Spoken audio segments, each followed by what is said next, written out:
thought I'd do a quick look at what I predict are going to be the top 10 trends for clean, green, sustainable, conscious, whatever you want to call it, beauty this year. Now, last year, sustainable was, I think, the buzzword of the year.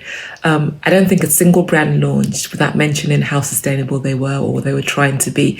So sustainability is now completely mainstream. So African beauty, African owned and inspired beauty, being dubbed ABT in the media, is going to be having a moment. It's been mentioned in Vogue and a lot of the glossies, and in Sephora, they're stocking A beauty ranges.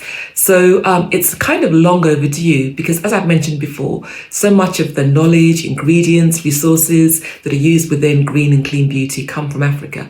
But the brands don't really get much of a spotlight. Excitingly, this month, the first ever expo dedicated to African green beauty is happening. Bona Expo in Lagos. So look at the link below for more information. So magic mushrooms. Mushrooms are going to be the next CBD, I think.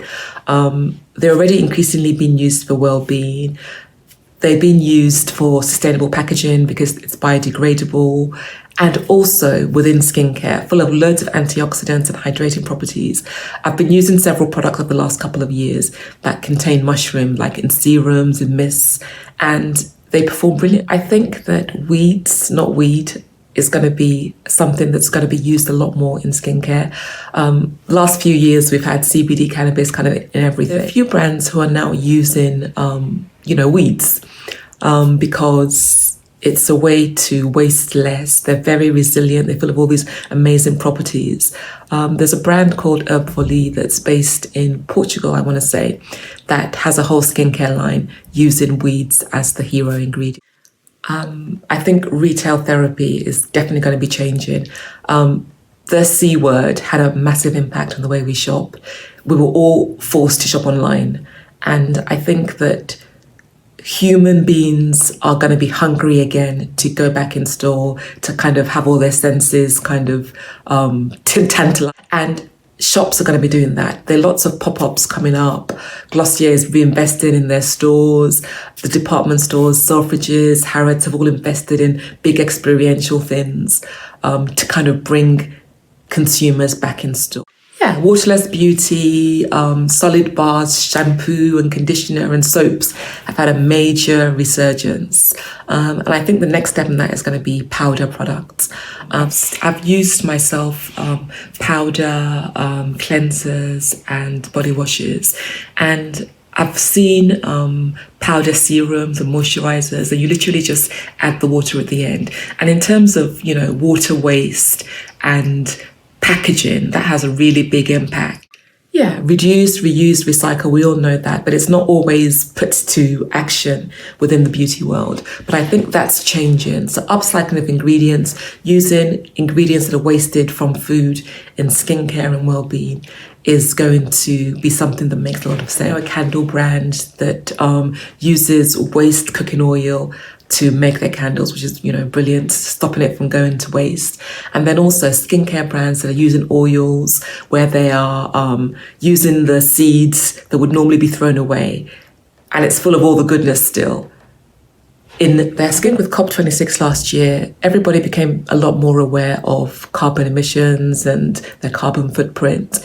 And in beauty, I think the next step is going to go beyond offsetting carbon emissions and being carbon neutral, actually into being carbon negative. Recently, Bybee launched a product that they claim is the world's first carbon negative product. So I think that's something that a lot more brands are going to be trying to do. Haircare and Haircare are going to go skincare. And by that, I mean that they're going to get a lot more luxe in their packaging, in the way they're marketed, and in the ingredients. They're going to be using things that are typically used in skincare.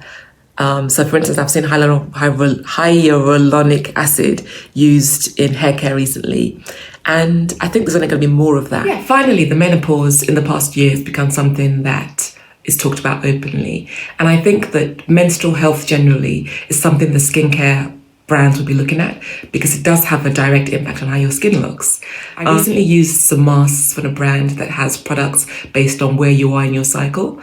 And I think that in the future, maybe we won't be doing nighttime or daytime routines. We'll be doing ovulating routines and follicular phase routines. So tech is going to have a major part to play. It does have a major part to play in the beauty industry. And I think in particular, AI and blockchain will be really significant for sustainability. AI ultimately will be about personalizing what people buy so they waste less money and waste less of the planet's resources. And blockchain will be about transparency. So when a brand claims that they're ethically sourced or vegan ingredients or whatever, as a consumer, it means that you can actually follow the chain of where their ingredients have come from and how they've made. Yeah, so those are my predictions. Let me know what you think in the comments below. Head over to my blog for more information as well on Bono Expo and a few other things I've mentioned.